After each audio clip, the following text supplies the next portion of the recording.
11వ అధ్యాయం 2వ కొరింథీ పత్రిక 11వ అధ్యాయం.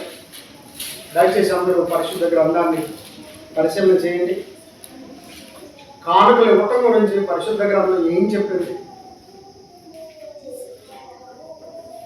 ఎంత ఇవ్వమనింది,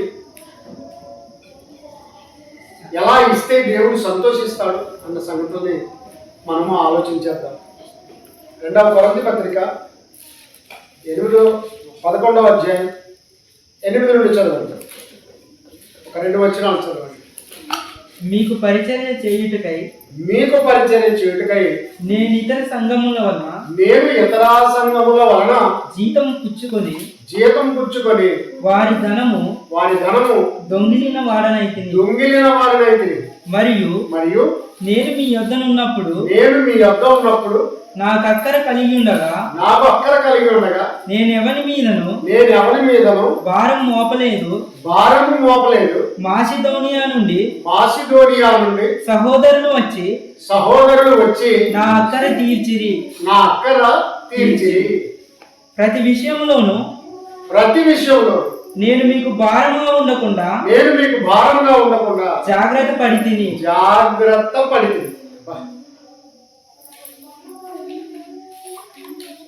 అపోస్తలుడైన పౌలు గారు కొరింథీలో ఉన్న క్రీస్తు సంఘానికి ఉత్తరం రాస్తూ ఎంత అద్భుతమైన విషయాలు చెప్పాడంటే,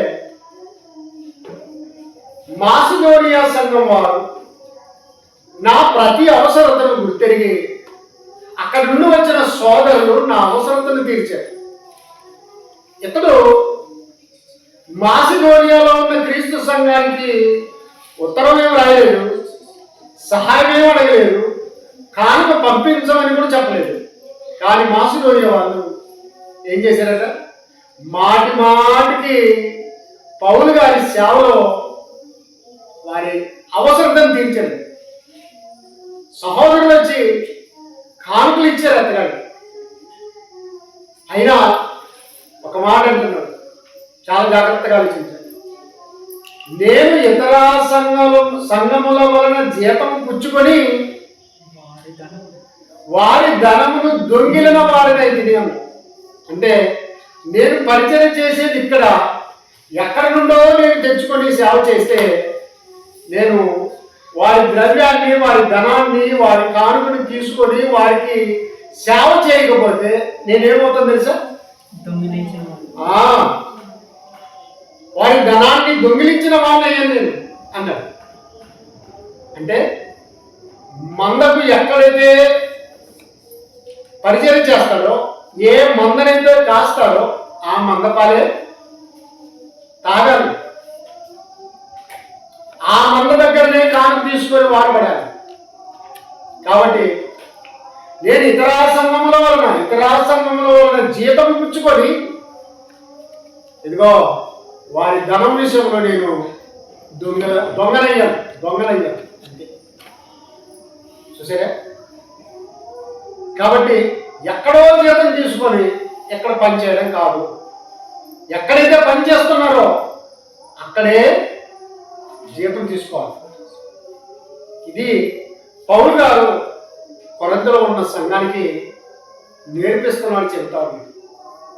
ఆ తర్వాత ఏమన్నాడంటే, ప్రియమైన దేవుని వాళ్ళ, నేను ఎవరి మీద నేను భారంగా ఉండకుండా చూడండి, చదవండి. నేను మీకు భారంగా ఉండకుండా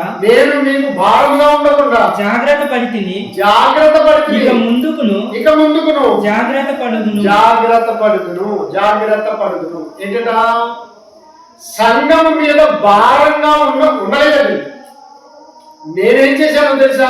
నేను సంఘం మీద భారంగా ఉండకుండా జాగ్రత్త పడ్డాను. అంటే అతను ఏం జాగ్రత్త పడ్డాడు? ఇవాళ కొన్ని డినామినేషన్లో, మత శాఖల్లో జీతం తీసుకొని పని చేస్తే ఏమంటారంటే జీతగాడు. ఏంటట? జీతగాడు. జీతం దగ్గరే ఉండిపో. కానీ నిజమైన సేవకుడైతే ఏం చేస్తాడు తెలుసా? వారి పర్సనల్ విషయాల్లో కూడా క్రీస్తు గురించి బోధిస్తాడు. వారు ఆత్మీయంగా రక్షింపబడాలని కోరుకుంటారు. వారు ఆత్మీయతలో ఉండాలని కోరుకుంటారు.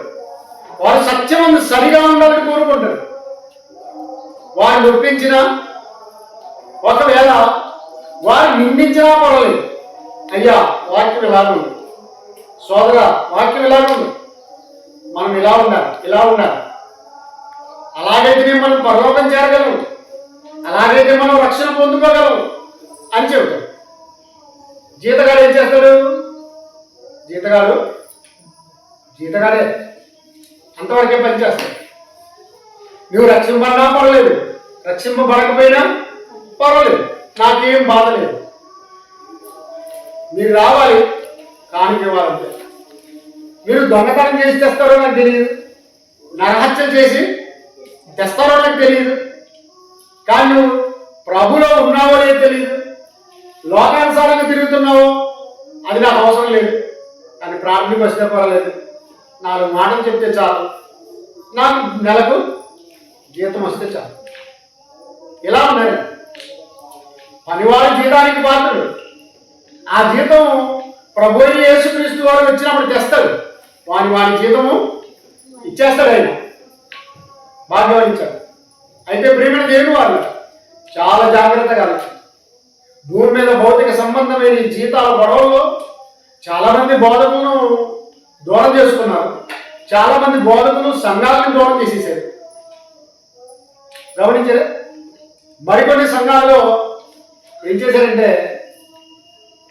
సేవకులే వడ్డీలకు ఇచ్చేశారు. వడ్డీలకు ఇచ్చి వారిని రాబట్టుకుంటున్నారు. ఒక సంఘంలో 4 ఏళ్ళు 5 ఏళ్ళు పనిచేయాలి, ఆ తర్వాత మరో సంఘానికి వెళ్ళిపోవాలి, మరో ఊరికి వెళ్ళిపోవాలి. వీళ్ళు ఏం చేస్తున్నారంటే సంఘం పెద్దలకు ఎవరో ముఖ్యమైన వాళ్ళకి వడ్డీలకు ఇచ్చేసి ఇంకొంతకాలం ఇక్కడే ఉండేటట్టు చూసుకుంటారు. కాబట్టి ఈ వడ్డీ ముసుగులో, ఈ ధనం ముసుగులో, ఈ సంపాదన ముసుగులో ఆత్మీయతను కోల్పోతున్నారు. ఆత్మీయతను, సత్యాన్ని పట్టించుకోవట్లేదు. ప్రేమ దేవుని వాళ్ళ చాలా జాగ్రత్తగా ఆలోచించారు. పౌలు గారు ఏమన్నారంటే, పరిశుద్ధాత్మ పూర్ణుడై చెబుతున్నాడు, నేను ఎవరి మీదను భారముగా ఉండకుండా జాగ్రత్త పడితిని అన్నాడు. ఏం చేశాడట? జాగ్రత్త పడ్డాడట. ఏంటయ్యా సంఘం మీద భారంగా ఉండకుండా ఏం జాగ్రత్త పడ్డావు అని ఆలోచన చేస్తే అపోస్తల కార్యములు 18వ అధ్యాయము 3వ వచనాన్ని చూడండి. అపోస్తల కార్యములు 18వ అధ్యాయము 3వ వచనం. వారు వృత్తికి డేరాలు కుట్టువారు. పౌలు అదే వృత్తి గలవాడు కనుక వారితో కాపురం ఉండెను. వారు కలిసి పని చేయుచుండిరి. మొదటి వచ్చిన చూడండి అక్కడ. అటు తరువాత పౌలు ఏథెన్స్ నుండి బయలుదేరి కొరింథునకు వచ్చి పొంతు వంశీయుడైన అకులా అను ఒక యూదుని అతని భార్య అయిన ప్రిస్కిల్లను కనుగొని వారి యొద్దకు వెళ్ళాను. మంచిదండి. చూసారా పౌలు గారు ఎంత జాగ్రత్త పడుతున్నాడు చూడండి. అకులో ప్రిస్కిల్ల దగ్గరికి వచ్చాడు, టెన్షన్ నుండి వచ్చేసాడు. అక్కడ ఆ కుటుంబాన్ని దర్శించి వారితో కొన్ని విషయాలు చర్చించుకొని తిన్నగా బయలుదేరాడు. అయితే అక్కడ నుండి వచ్చిన యూదులు ఏ పని చేసేవారంటే డేరాలు కుట్టేవారండి. ఏం కుట్టేవారు? డేరాలు కుట్టేవారు. కనుక పౌలు గారు కూడా అదే వృత్తి చేయవారు.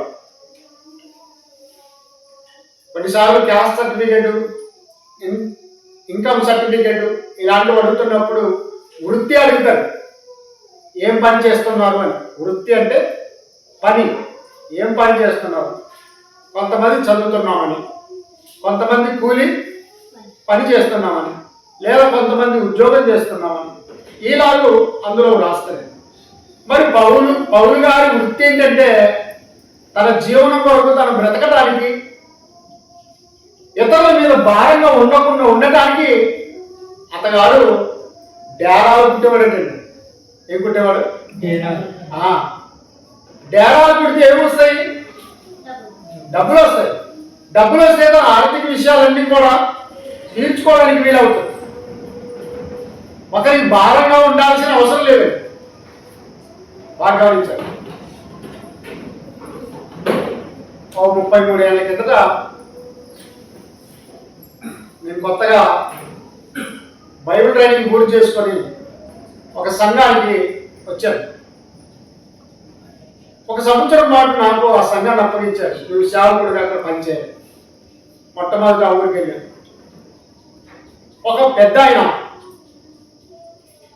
నాకు ఎదురొచ్చాడు. అయ్యా మీరు సేవకులా అని నన్ను అడిగారు. అవునయ్యా అన్నాను. రైట్ రా పోదాం ఇంటికి అన్నాడు. అయ్యా నీ పేరు ఏంటన్నాడు. నా పేరు ఆనందం అన్నాడు. మంచి. నాకు అర్థమైంది ఇతడు కూడా సంఘస్థుడు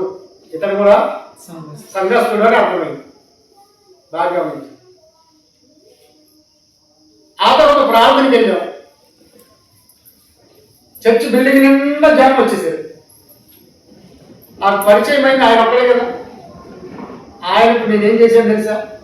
దయచేసి మన మధ్యలో ఉన్న ఆనందం గారు ప్రార్థన చేస్తారు అన్నారు. అందరూ మోకాలు ఉంచండి కానీ అందరూ మోకాలు ఉంచారు. ఆయన ప్రార్థన మొదలెట్టాడు. ఎవరెలాగో నాకు తెలియదు. ఆయన ప్రార్థన మొదలుపెట్టి ఏం చెప్పాడు? దేవా తండ్రి, ఈ నతానేడు ఒకటే కోలు దొంగతనం చేస్తాడు, ఒక సూపు చూడు. అట్లనే దేవా తండ్రి ఈ సువార్తము ఎన్నో మాటలు చెబుతుంది కానీ కోడిగుడ్డు దొంగతనం చేస్తుంది, ఆమె ఒక సూపు చూడు అని ఆయనకి ఏమేమి పేరు జ్ఞాపకం అవన్నీ చెప్పేసాడు. దేంట్లో? ప్రార్థనలో. ఎవరు చెప్పాడు? దేవుడికే చెప్పేశాడు. బాగా గమనించండి. ఆమెనని కూడా ఎలాగాలో తెలియదు. ఏ నామంలో ప్రార్థన చేయాలో ఆయనకు తెలియదు. కాబట్టి తండ్రి వేడుకుంటున్నాము ఆమె అన్నాడు. కళ్ళు తెరిచేటప్పటికి ఆయన అక్కడ ఉన్నాడు, నేను ఇక్కడ ఉన్నాను. ఎవరు లేదు. అందరూ బయటికి వెళ్ళారు. ఇదేంటి ఆనందమయ్య, ఏమి ఇట్లా చేసినా ప్రార్థన ఇవ్వండి. యథార్థవాది, లోక విరోధి, జవాబు. ఇది కూడా కరెక్టే. యథార్థం చెప్తే విరోధమే. బయటికి వెళ్ళి చూస్తే అందరూ నవ్వుకుంటూ నోళ్ళలో టవర్ పెట్టుకొని నవ్వుతున్నారు. అప్పుడు అంటున్నారు, సార్ పోయిపోయి నువ్వు ఆయనకి ఇచ్చావు ప్రార్థన, మా గుట్టంతా చెప్పేశాడు, మేమంతా దొంగలం, ఇంకా మేమెందుకు రావాలి ప్రార్థన? లేదయ్యా నాకే తెలియదు, ఆయనకి ఇచ్చాను, ఆయన ఒక్కడే పరిచయం నాకు ఇక్కడ, దయచేసి రండి రండి రండి అంటే అందరూ వచ్చారు. అందరూ వచ్చిన తర్వాత ఈయన ఏమన్నాడు తెలుసా? యథార్థవాది లోపల గెటౌట్ అని ఆయన వెళ్ళిపోయాడు. గెటౌట్ అంటే ఆయనకి అర్థం ఏంటంటే పోతాడు, అది కోత పదం. గమనించారా? కాబట్టి చాలా జాగ్రత్తగా ఆలోచించారు. అతన్నే ఒకసారి నేను ఇంకొకసారి ప్రార్థన కానీ దేనికి అవకాశం ఇవ్వకూడదని సేవలు తీసుకునేది. అయ్యా నువ్వు నాతో పాటు ముసలాయన పెద్ద ఆయన అని అంటే ఒక ఊరికి వచ్చాడు. వాక్యం నేనే చెప్పాను. ప్రార్థన అయిపోయింది. వాళ్ళ ఊరు సోదరి ఒక ఆమె, పెద్దనానా బాగా వచ్చినా భోజనానికి రా, పెద్ద రానా సారు దొరుకుని సారు దొరుకుని. ఆయన ఏమన్నా తెలుసా? ఓమా నీ చేత కాదుపో అన్నాడు. లేదు కదా నేను కావాలా, నా ఇంట్లో కొంచెం తినాలి, నీ చేత కాదుపోమ్మా అని నన్ను అడిగిపోంది ఆ తల్లి. సార్ నువ్వని చెప్పు సార్, నువ్వని చెప్పు సార్ అని తీసుకొని వెళ్ళారు. ఆమె నాకు ఒక రొట్టె వేసింది, ఆయనకి 2 రొట్టెలు వేసింది. నా రొట్టె ఆ ఒక్క రొట్టె తినలేక తలకిందులు అవుతా ఉన్నాను. ఆయన 2 కొట్టాడు. అప్పుడే బాబా ఏమైనా ఉన్నాయా అంటే ఇంకొక 2 రొట్టెలు తెచ్చింది. నా రొట్టె అయిపోలేదు, ఆయన మళ్ళీ 2 అయిపోయింది. ఆమె మొత్తానికి 6 రొట్టెలు చేసింది. నేను ఆయనే చూస్తున్నాను. నా రొట్టె అయిపోలేదు, ఈయన ఎన్ని అయిపోయాయి? 4 అయిపోయాయి. దేవుడా ఇంకేమైనా ఉన్నాయమ్మా అని అడిగాడు. ఇంకొక రొట్టె ఉంది పెద్దనాన్న తెచ్చి, అది పూర్తయింది. ఎన్ని రొట్టెలు తిన్నారు? 5 రొట్టెలు. ఆయన భర్తకు లేదు రొట్టె, ఆయనకు లేదు. కొద్దిగా అన్నం వండుకున్నాం. రొట్టెతో పాటు ఇంత అన్నం తినాలని అలవాటు కాదు కొంతమంది. కాబట్టి అన్నం ఉంది పెద్ద ఆయన తీసుకురా అన్నాడు. తెచ్చిన తర్వాత అంత పూర్తి నీ చేయి కడుక్కొని బయటకు వెళ్ళిపోయాను. అమ్మ చాలు తల్లి, మీ పెద్దనాన్న ఉంటాడు, నువ్వు ఉంటావు. అన్నం కూడా అయిపోయింది. అప్పుడు చేయి కడుక్కుంటే ఏమన్నా తెలుసా? బాబా నేను చెప్పాను కదా నీకు, నేను చెప్పానా నీ చేత కావాలన్నా. సంఘం ఉంది, సంఘ పెద్దలు ఉన్నారు, వాళ్ళు చూసుకోవాలి. ఏమంటుంది? పెద్దలైనా ఇప్పుడే వండుతామని. వండుతావా? వద్దు అని చేయి కడుక్కొని నేను లోపలికి వచ్చేసాను. ప్రార్థన చేయమని చెప్పుదామా? ఈ కుటుంబ సంగతం చెప్పేస్తాడేమో ప్రార్థన. ఈమె తన చేత కాకపోయినా నన్ను భోజనానికి పిలిచింది అంటాడేమో, మనసును ఒప్పించిన వాళ్ళం అవుతామని. సరేనయ్యా ప్రార్థన చేసుకుందాం అనేటప్పటికి ప్రార్థన ఎక్కాడు ఆయన. నా గుండె దడదడా దడదడా అంటారు. అప్పుడు ఆయన సింపుల్ ప్రార్థన చేశాడు, ఏం చెప్పలేదు. నన్ను ఆలోచన చేసుకున్నట్టున్నాడు, ఏమని అంటాడేమోనని. అమృతం ఇచ్చిన కుటుంబాన్ని దీవించు కాపాడు ఆమె. అయిపోయిందా? అయిపోయింది. ఎవరు చేశాడు? ఎవరి పేరు చేశాడు? లేదండి, అమృతం ఇచ్చిన కుటుంబాన్ని ఆశ్రయించి దీవించు ఆమె. తండ్రి చేసావా? యేసుక్రీస్తు నామం చేసావా? అవన్నీ పోదాం పదయ్యా. ఇక నేనేం వెళ్ళాలి? కాబట్టి ప్రేమ దేవుని వాళ్ళ చాలా జాగ్రత్తగా ఆలోచించాలి. పౌలు గారి విషయంలో పౌలు గారు అంటున్నారు, నేను ఎవరి మీద భారముగా ఉండకుండా జాగ్రత్త పడితిని. జాగ్రత్త పడ్డాడు. మరి ఇలాంటి ఆయనను నేను ఒకవేళ సేవ తీసుకెళ్ళాను, ఆ ఇంట్లో ఉన్న 6 రొట్టెలు అయిపోయినాయి, అన్నము అయిపోయింది.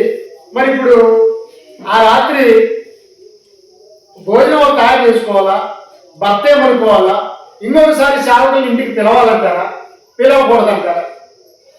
మీకు తెలుసో తెలియదు కానీ ఇంకొకసారి వెళ్తే ఆయన బట్టి నన్ను కూడా ఎవరు పిలవలేదు. నన్ను కూడా ఎవరు పిలవలేదు. ఒక పెద్ద మనిషి వచ్చాడు, సార్ అని చేతులు పెట్టాడు. పైసలు చేతులు పెట్టి ఏమన్నాడు తెలుసా? చక్కగా పోయి ఒక్కడ భోజనం చేసుకుంటారా సార్, ఆయన ఇష్టం. చూసారా?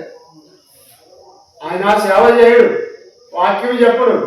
ఏదైనా మా లోపాలు ఉంటే దాన్ని ఎత్తి ప్రార్థన చేస్తాడు. ఎవరికి ప్రార్థన చేయాలో తెలీదు, ఎవరి పేట చేయాలో తెలియదు. కాబట్టి ఆయన చూసుకుంటారు, ఎవరో ఒకరు చూసుకుంటారు అని నాకు అప్పుడు ఇంత పైసలు చేతిలో పెట్టి ఆకలి సార్ హోటల్లో భోజనం చేశాను. నిన్ను పిలిస్తే ఆయన కూడా మేము పిలవాల్సి వస్తుంది. కాబట్టి ప్రియమైన దేవుని వాళ్ళ పౌలు గారు ఏం చేశారు? ఎవరి మీద భారముగా ఉండకుండా, నేను ఎవరి మీద అయినను భారంగా ఉండకుండా నిమిత్తం జాగ్రత్త పడ్డాను. ఏ విషయంలో ఎలా జాగ్రత్త పడ్డామంటే, ఇదిగో యూదులందరూ చెదిరిపోయి వచ్చిన యూదులందరూ కూడా డేరాలు పుట్టేవారు. ఆ పౌలు గారు కూడా అలాంటి వృత్తి చేయవాడు కనుక డేరాలు పుట్టి ఎవరికి భారం లేకుండా చూసుకున్నాడు. దేవునికి స్తోత్రం. కాబట్టి ప్రియమైన దేవుని వాళ్ళ సేవకులు ఎవరు ఎప్పుడు సంఘానికి భారంగా ఉండకూడదు. అలాగే భారంగా ఉంటారన్న విషయంలోనే సంఘమే జాగ్రత్త పడాలి. కొందరు అలా ఉంటారు, జాగ్రత్త పడండి. అలాంటి విషయంలో సంఘమే కొంచెం చూసుకొని అతడి అవసరాలను తీర్చవలసిన అవసరం ఉంది. నిజంగా సేవకుడైతే, సత్యమైన సేవకుడైతే అతగారి అక్కలను మనం తీర్చాల్సిన అవసరం ఉంది. మాసిడోనియాలో ఉన్న గ్రీసు సంఘం వారు మాటి పౌరు గారి యొక్క అవసరతలను తీర్చారు. అక్కడి నుండి వచ్చిన సోదరులు కొంత కానుకను తెచ్చి ఎప్పుడు ఇస్తూ ఉండేవారు. ఈయన అడగలేదు, బాగా గమనించారు. కానీ వాళ్ళే సేవకుడికి ఇస్తూ వచ్చారు. ప్రేమైన దేవుని వాళ్ళ చాలా జాగ్రత్తగా ఆలోచించారు. అదే 2వ కొరింథీ పత్రిక 9వ అధ్యాయం 5వ వచనం నుండి చదవండి.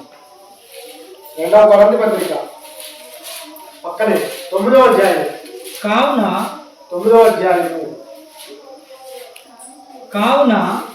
లోబడి ఇచ్చేదమని మీరు చెప్పిన ధర్మము కావున లోబడి ఇచ్చేదమని మీరు చెప్పిన ధర్మమును పిసినితనముగా ఇయ్యక కానుక ఎట్లా ఇవ్వకూడదట. కొరంతిలో ఉన్న సంఘాన్ని చెబుతున్నాడు చూడండి. కానుక ఎట్లా ఇవ్వకూడదో చెబుతున్నాడు.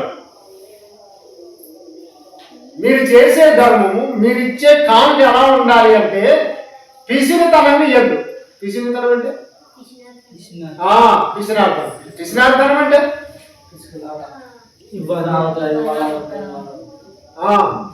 బాగా ఇచ్చారు. 100 రూపాయలు దేవుడు ఏం చేస్తారు? 50 కూడా 50 ఎక్కువైతేనేమో ఎవరికి? దేవుడికి 20 ఇస్తే సరిపోదు. అది ఇది పిసినితనముగా ఇయ్యకూడదు. కానిచ్చే ఏ వ్యక్తి అయినా, ఏ విశ్వాసి అయినా, రక్షణ పొందుకున్న వారెవరైనా కానిచ్చేటప్పుడు పిసినారితనంగా ఇవ్వకూడదు. తర్వాత ఎలా ఇవ్వాలి అంటే ధారాళంగా ఇవ్వాలి. ఎలా ఇవ్వాలంటే ధారాళంగా అంటే ఇప్పుడు కొంతమంది చిన్నపిల్లలు 2వ క్లాసు 3వ క్లాసు పిల్లలు నిలబెడితే, కొంతమంది డిగ్రీ పిల్లలు నిలబెడితే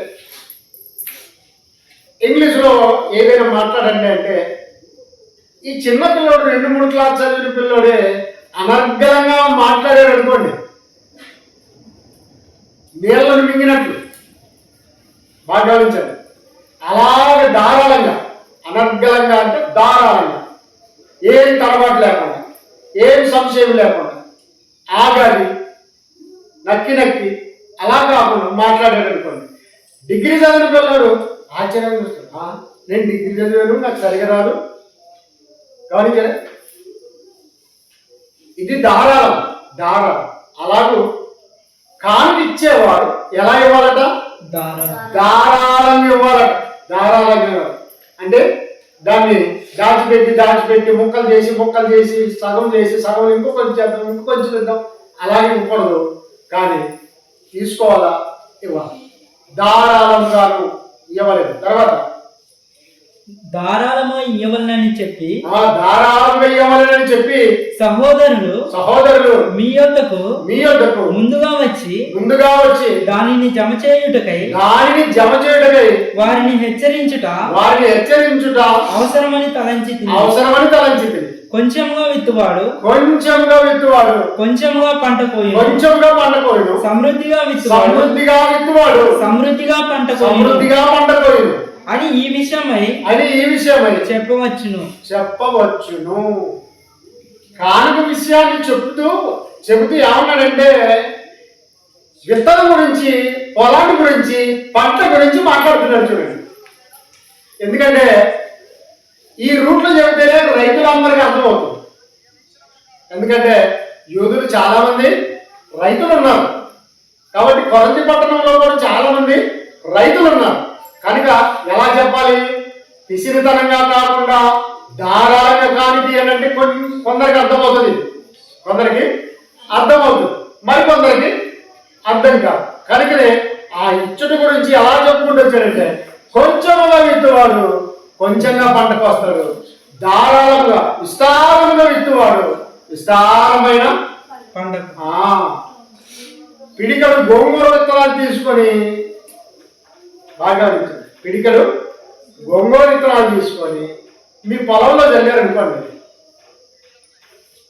అది మొలచి పెరిగిన తర్వాత ఒకేసారి ఒక బండికి కావాలంటే అవుతుందా? ఎందుకు కాదు?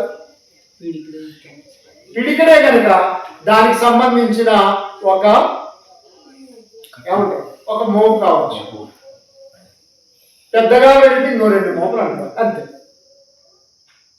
అదే విస్తారమైన విత్తనాలు చల్లారనుకోండి, గోంగూర విత్తనాలు కావచ్చు, సన్ఫ్లవర్ విత్తనాలు కావచ్చు, ఏవైనా కావచ్చు, విస్తారంగా వేసారనుకోండి, అప్పుడు ఏమో తెలుసా, దాన్ని మడులుగా కట్టి దాన్ని అమ్మేస్తారు. ఇదిగో ఈ బిట్ ఇంత, ఈ బిట్ ఇంత, ఇలాంటి బిట్ ఇంత. కాబట్టి విస్తారంగా విత్తేవాడు విస్తారమైన పంట కోయును. ఇందు విషయం ఇలా చెప్పవచ్చును అన్నారు. కాబట్టి ప్రేమ దేవుని వాళ్ళ దేవునికి కానికిచ్చేటప్పుడు, దేవుని పని కొరకు సేవకులకు కానికిస్తున్నప్పుడు, సేవకులకు బీదలకు కానికిస్తున్నప్పుడు ఏం చేయాలట? పిసినితనంగా ఇవ్వకూడదు, ధారాళంగా ఇవ్వాలి. మరి తర్వాత ఏం చేయాలట? సనువు కొనకయు విస్తారంగా ఇవ్వాలి, విస్తారంగా పంట కోసుకోవాలి. తర్వాత ఏంటంటే సనుగు కొనకయు బలవంతముగా కాకయు. సనిగే దగ్గర ఆడు చూడండి. సనిగి అంటే ఎలా? సనుగు కొనక అంటాడు కదా. ఎవరు సనుగుతారు? ఎవరు సనుగుతారు? ఇంట్లో భార్య కానికేసిన భర్త సనుగుతాడు, భర్త కానికేసిన భార్య సనుగుద్దు. ఎలాగ తెలుసా? కూరగాయలకు వస్తుంది ఇక్కడ పెట్టారు, నువ్వేమో అదేనమాట పాల ప్యాకెట్ కోసం తెచ్చి పెట్టాను చూడబ్బా. అయితే ఈయనగా వచ్చాడు ధర్మాత్ముడు. ఆ పాస్టర్ సార్ వచ్చినాడంట, ప్రాణం చేసినాడంట, కానిపించినాడు. ఇప్పుడు చేప పాలు చేప ఎక్కడి నుంచి చేస్తావు? పాలు చేప మటన్ తేవాలని పెట్టాడు. ఇంకా మటన్ ఎప్పుడు సనుగుతారన్నమాట. దేవునికి ఇచ్చాము అనగానే, దేవుని సేవకుడికి ఇచ్చాము అనగానే సైలెంట్ కావాలి. మంచిది, దేవునికి స్తోత్రం. ఎవరి అది వేస్ట్ కాకుండా పనికి ఉపయోగపడింది, దేవుని పనికి ఉపయోగపడింది. దాని రుణం అలాగే ఉంది. ఆ 500 లోటు రుణం ఏముంది? దేవుని పని కొరకు వాడబడింది. కాబట్టి నా ఇంటి నుంచి ఆరిపోయలేదు, నా భర్త దగ్గర నుంచి వెళ్ళినా పర్లేదు, నా భార్య దగ్గర నుంచి వెళ్ళినా పర్లేదు, నా పిల్లల దగ్గర నుంచి వెళ్ళినా పర్వాలేదు. ఇక సనగద్దు. సనుగు కొనకయు బలవంతంగా కాదు. ప్రతివాడును బలవంతంగా ఇది ఎలా ఉంటుంది? బలవంతంగా ఎలా ఉంటుంది? నా కానికి ఏంటి ఇస్తావు అని ఆపుతాడు. చివరికి ఆ కానికి విషయంలో గొడవ జరుగుతుంది. రేపు కూలి వచ్చినప్పుడు నీకు ఇచ్చేస్తాడు. ముందరకి ఉట్టి చేతితో పోలేడు అంటే అప్పుడు ఇస్తాడన్నమాట. రేపు వచ్చిన కూలి నీకు ఇస్తాను అంటే అప్పుడు వచ్చేస్తాడు. బలవంతంగా కాదు. తర్వాత తన హృదయంలో నిశ్చయించుకున్న ప్రకారం ఇయ్యవలెను.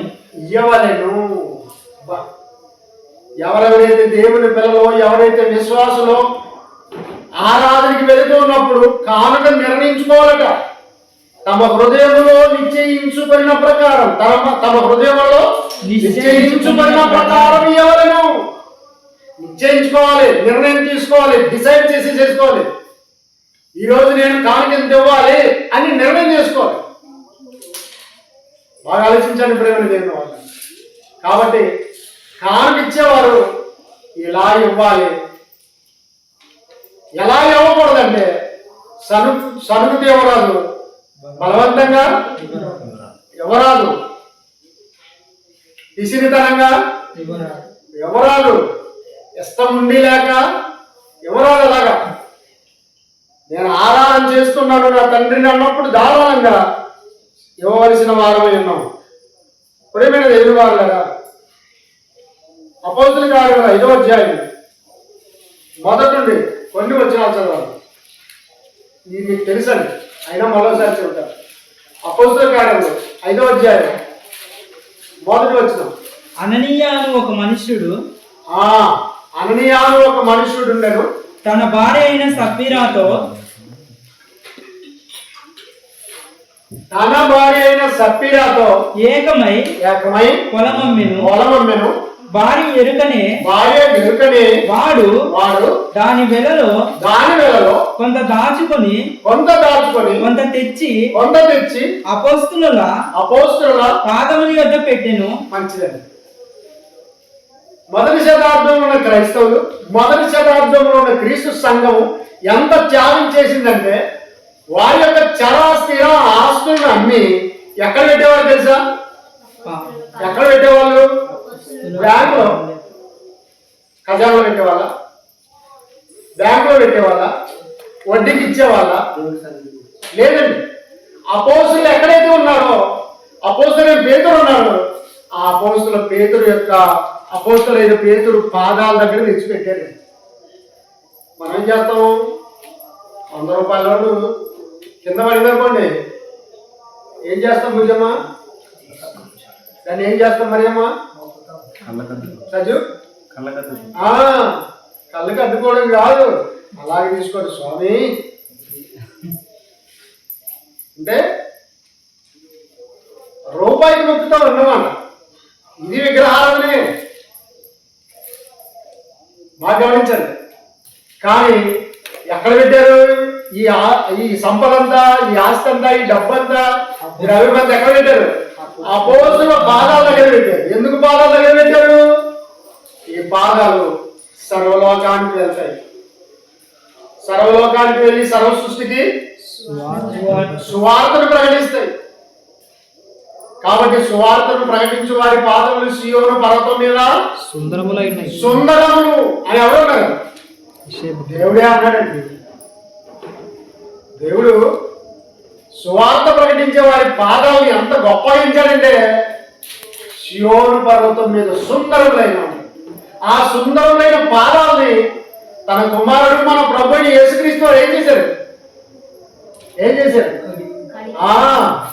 మంచి మాట. పాత్రలో నీళ్ళు తీసుకొని, ఒక వస్త్రం తీసుకొని వాడి పాదాలు అందులో పెట్టి పాదాలను కడిగి మరలా ధ్యానం ఏం చేశాడు? తుడిచాడు. ఎందుకంటే సువార్తను మోసుకొని వెళ్ళే పాదాలు. బాగా గమనించారా? అందుకొరకే సువార్తను ప్రకటించవా, సునాదము వినిపించవా, సిలువను ప్రకటించవా, దాని విలువను వివరించవా. లెమ్మో సోదరా, లెమ్మో సోదరి, లెమ్మో సోదరా, లెమ్మో సోదరి. కాబట్టి ప్రేమ ఎన్ని రోజులు? 3 రోజులకే 3 లక్షలు. కానీ పౌలు గారు, అపోస్తలులు, పేతురు వీళ్ళందరూ కూడా ఏం చేశారు? ఉచితంగా సువార్తను ప్రకటించారు. వారికి పరలోక ముందు గొప్ప ఆధిక్యత ఉందండి. అందుకొరకు పౌలు గారు ఏమంటారు తెలుసా? మంచి పోరాటం పోరాడుతుంది, నా పరుగు కడముట్టించుతుంది, నా కొరకు జీవకిరీటం ఉంచబడి ఉంచాను. ఏముంచబడిందట? జీవకిరీటం ఉందటండి. కాబట్టి ప్రేమైన దేవుని వాళ్ళ మొదటి శతాబ్దం క్రైస్తవులు తమ ఆస్తులన్నీ అలాగూ అపోస్తలుడైన పేతురు పాదాల దగ్గర తెచ్చి పెడితే, అన్నయ్య సప్పీరా ఇద్దరు భార్య భర్తలు ఉన్నారు. ఇద్దరు భార్య భర్తలు ఉన్నారు. వారిద్దరు మంచి విశ్వాసలే. భార్య అంటే భర్తకు, భర్త అంటే భార్యకు